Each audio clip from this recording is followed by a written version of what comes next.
My family accused my wife of stealing, which she didn't, at a family reunion. When the truth was out, they didn't even apologize. So I broke up with them. I, 34 May, never thought I'd be posting here, but I'm at my wit's end and could use some outside perspective. This is going to be long, so bear with me. Some background. I grew up in a small town with my parents and younger sister, Sarah, 31F. Our childhood was pretty normal on the surface, but there was always an undercurrent of tension. Our parents, while not outright abusive, clearly favored Sarah. She was the golden child who could do no wrong, while I was often criticized and held to impossibly high standards. This dynamic wasn't always obvious to outsiders, but it was a constant presence in our home. I remember countless instances where Sarah's accomplishments were celebrated lavishly, while mine were barely acknowledged. For example, when I made the honor roll in high school, my parents' response was a tepid, "That's nice, honey." But when Sarah got a B+ on a difficult test, they threw her a party and bought her a new phone. This pattern repeated throughout our childhood and teenage years, slowly eroding my self-esteem and creating a rift between Sarah and me. After high school, I was eager to escape the suffocating atmosphere of our small town and my parents' constant comparisons. I moved to the city for college, throwing myself into my studies and part-time jobs. It was challenging, but for the first time, I felt like I could breathe. I was free to define myself on my own terms, without the shadow of Sarah's perceived perfection looming over me. I stayed in the city after graduating, building a successful career in marketing. It wasn't easy. I started at the bottom and worked my way up, often putting in 60-hour weeks. But the satisfaction of earning my own achievements, ones that couldn't be diminished by comparison to Sarah, made it all worthwhile. It was during this time that I met Emma, 32F. We connected instantly over our shared love of obscure indie bands and terrible B-movies. Emma was like a breath of fresh air, supportive, kind, and genuinely interested in me as a person. We dated for 3 years before getting married, and now we have a beautiful 2-year-old daughter, Lily. Meanwhile, Sarah stayed in our hometown. She married her high school sweetheart, Tom, right after graduation and had 3 kids in quick succession. From the outside, it looked like she was living the perfect small-town life that our parents had always envisioned. Our parents doted on Sarah's children, constantly talking about how amazing she was as a mother. They'd drive hours to attend every little league game and dance recital. In contrast, they've only visited us twice since Lily was born, despite living much closer to us than to Sarah. When they do visit, they constantly criticize our parenting choices. Everything from our decision to use cloth diapers to the fact that we're raising Lily bilingual. Emma is French-Canadian. This has caused a lot of tension over the years. Emma and I have tried to maintain a civil relationship with my family for Lily's sake, but it's been an uphill battle. We've had countless discussions about boundaries and respect, but it seems to go in one ear and out the other with my parents. Last month, our parents decided to throw a big family reunion at their house. They invited all the extended family, aunts, uncles, cousins, the works. Emma and I were hesitant to go, given our history, but we figured it would be good for Lily to see her cousins and other relatives. Plus, a small part of me hoped that maybe, just maybe, things would be different this time. The reunion started off okay. It was awkward, but we were managing. Emma and I stuck close together, making small talk with relatives we hadn't seen in years. Lily was having a blast playing with her cousins, which made the discomfort worthwhile. Then, on the second day, all hell broke loose. Our Aunt Linda, my mother's sister and a notoriously dramatic person, noticed that her expensive designer purse was missing from the guest room where she was staying. She immediately started making a scene, loudly accusing the outsiders of theft. It quickly became clear that by outsiders, she meant Emma and me, since we were the only ones who didn't live in town. I was shocked and hurt by the accusation. I tried to defend ourselves, explaining that we had no need or desire to steal from anyone. But Aunt Linda was adamant. She said she had seen me lurking near the guest rooms earlier that day, acting suspiciously. The truth was, I had been looking for a quiet place to change Lily's diaper away from the crowd, but of course, that sounded like a flimsy excuse to them. To my horror, my parents and Sarah didn't stand up for me. They stood there silently, as Aunt Linda ranted, occasionally exchanging glances that seemed to say, well, it does make sense. Then Sarah chimed in, saying she had noticed that Emma and I seemed to be living beyond our means lately, with new clothes and gadgets. She implied that we might be having financial troubles, and could have been tempted to steal. I was furious. We weren't living beyond our means at all. I had recently gotten a promotion and bonus at work, which allowed us to upgrade some things we'd been putting off for years. But Sarah had no way of knowing that because she never bothered to ask about my life. Our conversations, on the rare occasions we talked, were always about her kids or our parents. She hadn't shown genuine interest in my life in years. The situation escalated quickly. More relatives joined in, bringing up petty grievances from years ago. Someone mentioned that toys had gone missing at a previous family gathering we'd attended. Another person said they'd noticed Emma admiring the purse earlier. It felt like everyone was piling on, eager to finally put the black sheep of the family in his place. Emma was in tears, hurt and bewildered by the accusations. Lily was crying because of all the yelling, clinging to Emma's leg in confusion and fear. I felt like I was in some kind of nightmare. I tried to keep my cool and suggest we all calm down and look for the purse rationally, but no one was listening. My father, who had been quiet until then, finally spoke up, not to defend me, but to ask us to leave until things settled down. I couldn't believe it. My own father was kicking us out based on a baseless accusation. I looked at my mother, hoping she would say something, but she just avoided eye contact. The betrayal I felt in that moment was indescribable. We packed up our things in record time, with various relatives watching us like hawks to make sure we didn't take anything else. As we were leaving, Aunt Linda dramatically announced that she would be filing a police report. I told her to go ahead, knowing we had nothing to hide, but inside I was seething with anger and humiliation. The drive home was tense and quiet, broken only by Lily's occasional sniffles. Emma and I were both in shock, trying to process what had just happened. How had a family reunion turned into us being accused of theft and kicked out? How could my own family turn on us so quickly, with no evidence? It's been 2 weeks since then, and the situation has only gotten worse. Aunt Linda did file a police report, and we had to endure the humiliation of being questioned by local officers. They didn't find any evidence against us, of course, but the damage to our reputation was done. Word spreads fast in a small town, and I'm sure by now everyone has heard a distorted version of events painting us as the villains. My parents and Sarah haven't reached out once to apologize or even check on us. It's like we've ceased to exist for them. Meanwhile, flying monkeys from the family have been messaging us non-stop, alternating between guilt-tripping us to return the purse and apologize, and threatening us with legal action. It's exhausting and infuriating. Emma is devastated. She's always been insecure about not being fully accepted by my family, and this has confirmed her worst fears.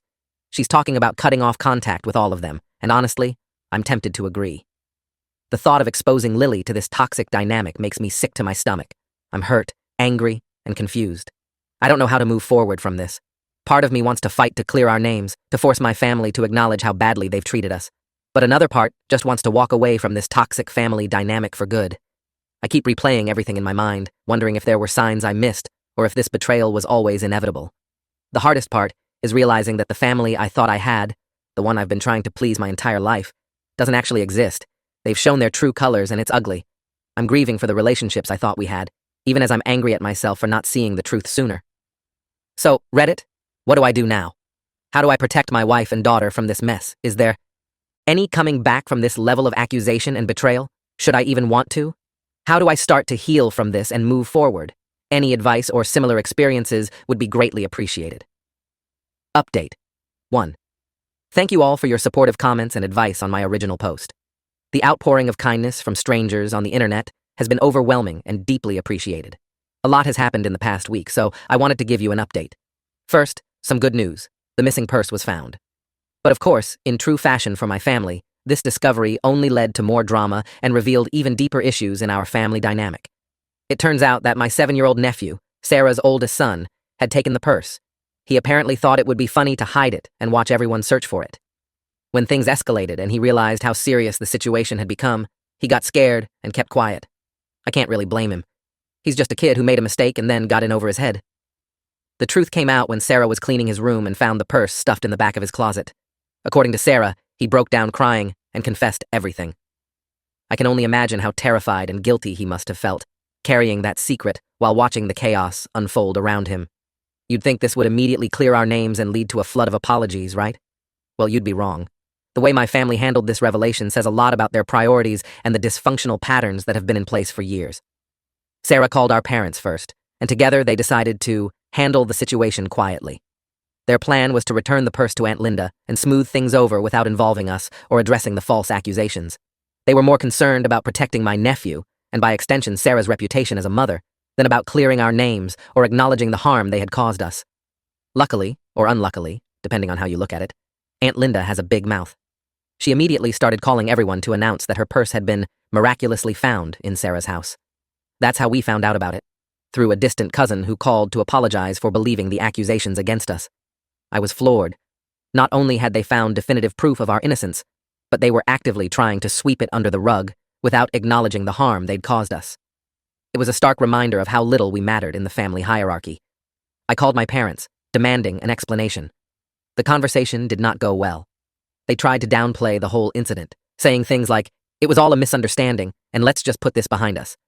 When I pressed them on why they didn't immediately call us to apologize, my father actually said, "Well, we didn't want to bother you if it turned out to be a false alarm."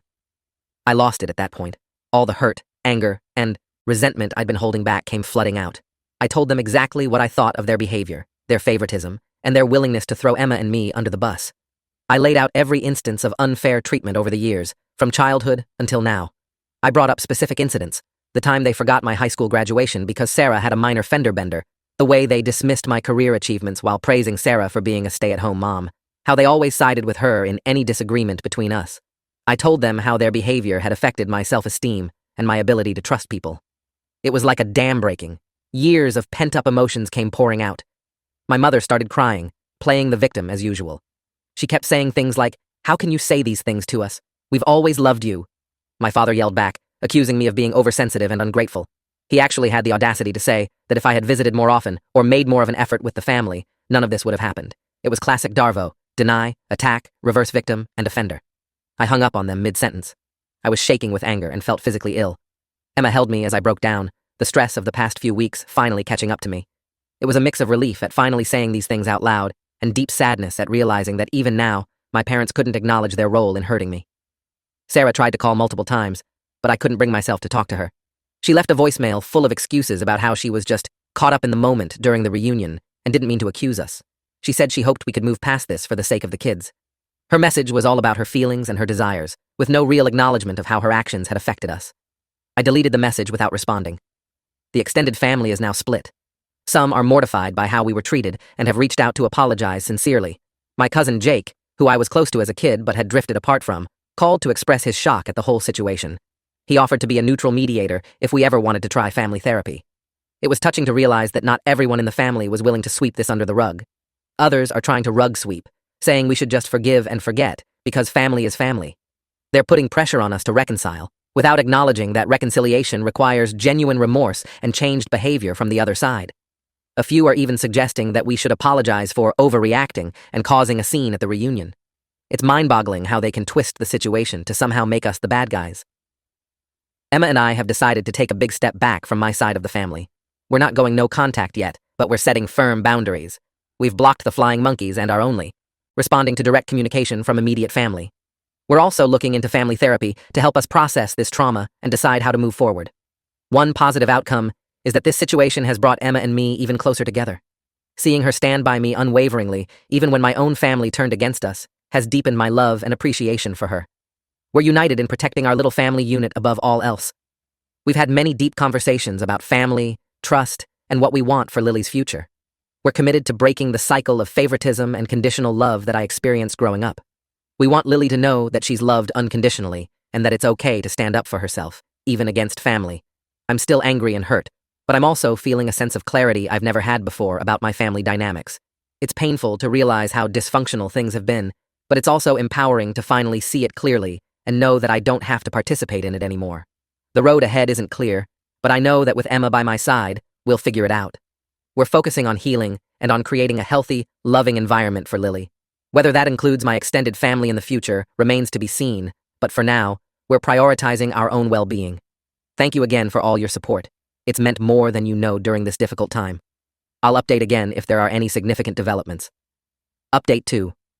It's been about a month since my last update, and I wanted to share some final thoughts on this whole ordeal. A lot has happened, and we've done a lot of processing and decision-making. First, thank you all again for your unwavering support and advice. It's been incredibly helpful to have an outside perspective during this challenging time. Your comments have often provided clarity when I felt lost in the fog of family drama. After much discussion and soul-searching, Emma and I have made the difficult decision to go low contact with my family for the foreseeable future. We're not cutting them off entirely, but we're drastically reducing our interactions and setting very firm boundaries. We spent several days drafting a lengthy email that we sent to my parents, Sarah, and a few key family members outlining our decision. We wanted to be clear about our feelings and expectations, while also leaving the door open for potential reconciliation down the line. In the email, we explained how deeply hurt we were by their actions and lack of trust in us. We detailed the impact of their behavior, not just from the recent incident, but from years of unfair treatment. We made it clear that while we're open to rebuilding relationships in the future, it would require acknowledgement of the harm done, sincere apologies, and most importantly, changed behavior. We also set out some ground rules for any future contact. These included no unannounced visits, no discussing our decision. With extended family or mutual acquaintances, respecting our parenting choices without criticism, and treating Emma with the same respect they'd show any other family member.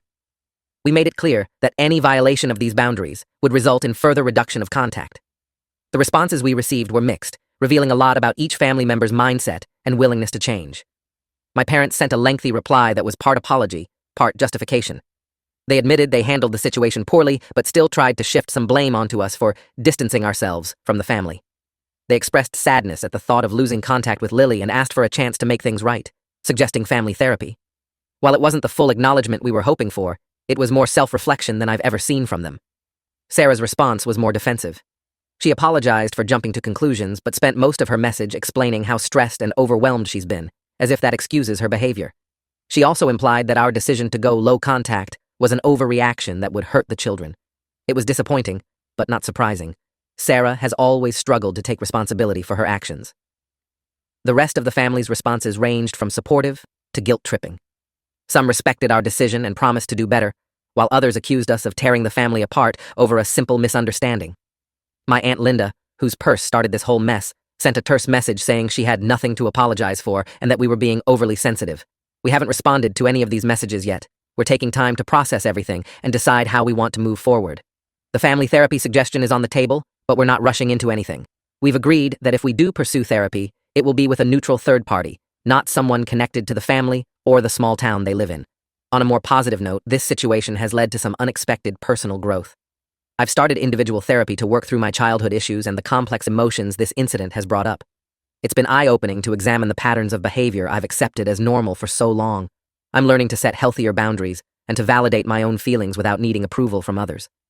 Emma has been my rock through all of this. Her unwavering support has made me appreciate her more than ever. We've had many deep conversations about family, trust, and our values. It's strengthened our bond and clarified our priorities as a couple and as parents. Speaking of parenting, we've put a lot of thought into how we want to raise Lily in light of all this. We're committed to breaking the cycle of favoritism and conditional love that I experienced growing up. We want her to know that she's loved unconditionally and that it's okay to stand up for herself, even against family. We're also focusing on teaching her about healthy relationships and boundaries from an early age. We've been pleasantly surprised by the support we've received from friends and colleagues. When we finally shared what had happened, many stepped up to offer emotional support, childcare help, and even legal advice. It's been a powerful reminder that family isn't just about blood relations. We're grateful for this chosen family that has rallied around us. As for the extended family, the dust has mostly settled. My aunt eventually offered a reluctant apology, more focused on how embarrassed she was than on the harm she caused. We accepted it politely, but distantly. The cousin who initially tipped us off about the purse being found has become an unexpected ally, keeping us informed about family gossip without pressuring us to engage. Interestingly, this incident has caused some other family members to reflect on their own experiences. My cousin Jake reached out to share some of his own struggles with family dynamics that he'd never felt able to express before. It's sad to realize how many of us were suffering in silence, but there's also hope in the possibility of supporting each other and breaking these toxic cycles. Looking ahead, we're cautiously optimistic. While the pain of this betrayal is still fresh, we're focusing on healing and moving forward. We're planning a small vacation, just the three of us, to reset and make some happy memories after all this stress. We're also looking into moving to a new neighborhood, partly for a fresh start and partly to be closer to Emma's job. We know there will likely be more drama when we skip the next family gathering or holiday, but we feel prepared to handle it. We've role-played potential scenarios and prepared responses to common guilt trips or manipulations. Our priority now is protecting our mental health and our little family unit. One unexpected outcome of this whole ordeal is that I've started writing more. Initially, it was just journaling to process my feelings, but it's evolved into something more. I'm considering starting a blog about navigating difficult family relationships and breaking generational trauma. If nothing else, it might help others feel less alone in their struggles. To anyone going through similar family struggles, know that it's okay to prioritize your own well-being. It's not selfish to set boundaries, even with family. Healing is a journey, and it's okay if it takes time. Surround yourself with people who respect and support you, whether they're related to you or not. Thank you all again for being a part of this journey with me. Your kindness and wisdom have been a bright spot in a dark time. I may not update again unless something significant changes, but please know that your support has made a real difference in our lives. We're moving forward with hope, determined to create the healthy, loving family environment that everyone deserves.